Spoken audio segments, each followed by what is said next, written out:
guys, so obviously the sale from my lives and my videos is fake. Um, some of y'all may have already suspected that, some of you guys may not have had a clue at all. I mean, it looks pretty real, right? Like, maybe just like a little bit too clean, but I worked with what I had, okay?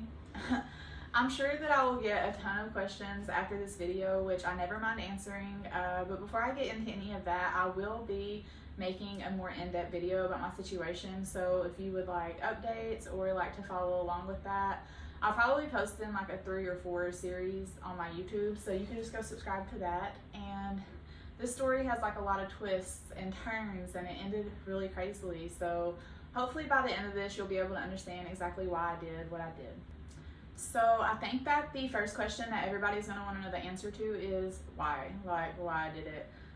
The simple, honest answer is it was a publicity stunt. Like, I didn't want to be famous or anything. I just wanted clicks, and I knew that I needed a unique marketing strategy.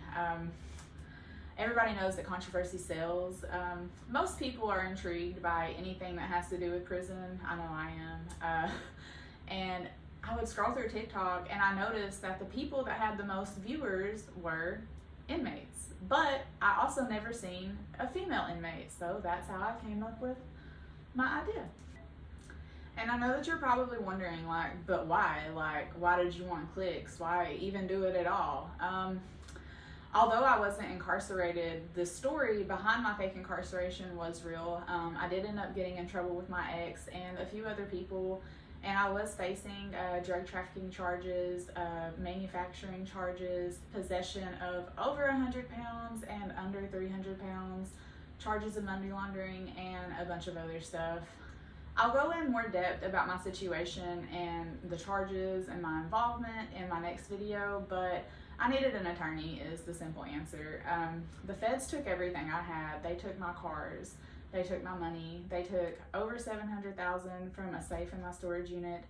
And every lawyer that I spoke to was wanting to charge me $20 to $40K to represent me, and then that price would have doubled if it went to trial. Luckily, my taxes were deposited into my bank account right before I had gotten in trouble. Obviously, I didn't need to touch that money before I got in trouble because I had plenty of money. But as soon as I got out, I pulled that money out of the bank. My head was a mess, you know, like I had no idea what I was gonna do. I knew that the few $1,000s that I had was not going to pay my bills and my attorney. I knew that no 9 to 5 was going to do that. So I was a waitress slash bartender before I met my ex, and I have 2 kids to take care of on my own. So, you know, I was just really like trying to figure out a way to come up with the money that I needed as quickly as possible.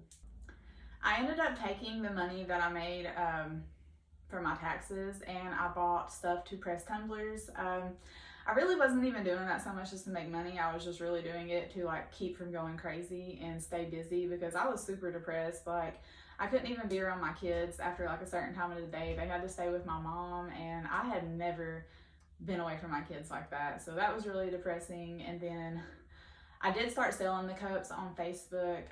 My sister helped me a lot, and then I would take them to the flea market and sell them there. I ended up making a small profit off of the cups, but it was not enough like to do what I needed. I was really just like trying to stay afloat and, like I said, stay busy so I didn't go crazy. Scrolling through TikTok is how I ended up coming up with this fake prison sale idea, like trying not to lose my mind. I've been to jail a total of 3 times my whole life, and I only ever stayed one night each time that I went.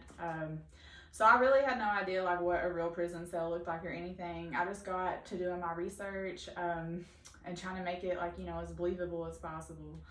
My brother-in-law ended up helping me build the cell in my garage, and he helped me put everything together. No, I didn't tell him what it was for, so he probably thought that I was like a complete nut job, which is hilarious, honestly. And then I ended up getting the sink combo off of eBay for $1,200. I got the desk off of Etsy for $1,600. The bed's from Wayfair, it was $300, and then the mirror was $2. I got that off of a website, which was actually the hardest item to acquire, surprisingly.